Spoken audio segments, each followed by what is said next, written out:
শিক্ষার্থীবৃন্দ, আজকে আমরা ইংরেজি উচ্চারণের দুটি নিয়ম নিয়ে আমরা আলোচনা করব। আমরা প্রত্যেকে যদি আমরা প্রতিদিন দুইটা করে রুল যদি আমরা জানতে পারি, সহজে আমরা ইংরেজি উচ্চারণ করতে পারবো। আমাদের প্রিয় শিক্ষার্থীদের এই নিয়মগুলো জানা না থাকার কারণে অনেক সময় আমাদের ইংরেজি উচ্চারণের ক্ষেত্রে অনেক ভুল হয়ে থাকে। প্রিয় শিক্ষার্থীবৃন্দ, আমরা আজকে দুইটি রুল সম্পর্কে আলোচনা করি। প্রিয় শিক্ষার্থীবৃন্দ, আমরা প্রথমে এই জায়গাতে একটু লক্ষ্য করি, এই জায়গাতে লেখা আছে রাইট, কিন্তু প্রিয় শিক্ষার্থীবৃন্দ আমাদের রাইট বানানটা হচ্ছে WRITE, রাইট। কিন্তু আমরা কি কেউ কখনো লক্ষ্য করেছি এই যে আমাদের এই যে ডাবলিউ, এটাকে আমরা অনেকে ডাব্লিউ পড়ি, কিন্তু এটার সঠিক উচ্চারণ হচ্ছে ডাবলিউ, কিন্তু এই ডাবল ইউ উচ্চারণ হবে না। এই জায়গাতে আমাদের একটি রুল হচ্ছে ডাবল ইউর পরে আর বা এইচ যখন থাকবে তখন আমরা ডাবল ইউ কে উচ্চারণ করব না, কারণ হচ্ছে এটা আমাদের একটা রুল। আবার আমরা দেখি যে আমাদের ডাবল ইউর পরে আর বা এইচ যখনই থাকবে তখন আমরা ডাবল ইউ কে উচ্চারণ করব না। তাহলে এখানে আমাদের রাইট বানানটা হলো WRIT, রাইট। রাইট মানে লেখা, আমরা সবে সেটা জানি, কিন্তু যেটা আমাদের মূল বিষয়টা আমাদেরকে লেখা, কিন্তু আমাদেরকে এই জায়গাতে ডাবলিউর পরে আর আছে, এজন্য ডাবলিউটা উচ্চারণ না হয়ে কি থাকবে, সাইলেন্ট থাকবে, এবং আমরা আর থেকে উচ্চারণ করব। তাহলে RIT, রাইট, মূলত উচ্চারণ আর থেকে হয়েছে এবং এইচটা কি হয়েছে, সাইলেন্ট আছে।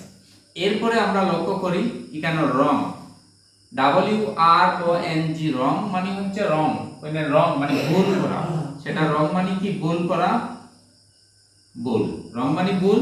তাহলে সেই জায়গাতে ডাবলিউর পরে আমাদের আর আছে, এইজন্য এই ডাবলিউটা কি থাকবে, সাইলেন্ট থাকবে। এরপর হচ্ছে আমাদের হু, এই জায়গাতে আমাদের যে বলেছিলাম ডাবলিউর পরে আর বা এইচ থাকলে আমাদের ডাবলিউটা কি থাকবে, সাইলেন্ট থাকবে। তাহলে এখানে এইচ আছে, তাহলে ডাবলিউটা কি থাকবে, সাইলেন্ট থাকবে। এজন্য হু মানে কে। এই ছিল আমাদের প্রথম রুল। আমি আবার প্রথম রুলটা একটু রিপিট করছি, কারণ হচ্ছে আমাদের ডাবলিউর পরে আর বা এইচ থাকলে ডাবলিউটা সাইলেন্ট থাকবে। এই হচ্ছে একটা রুল। এই রুলটা মাথায় রেখে আমরা এই নিয়মের যেতগুলো ওয়ার্ড আছে আমরা খুবই সহজে আমরা ডাবলিউ কে সাইলেন্ট রেখে আমরা উচ্চারণ করতে পারবো। দ্বিতীয় রুল হচ্ছে KN, যখনই শব্দের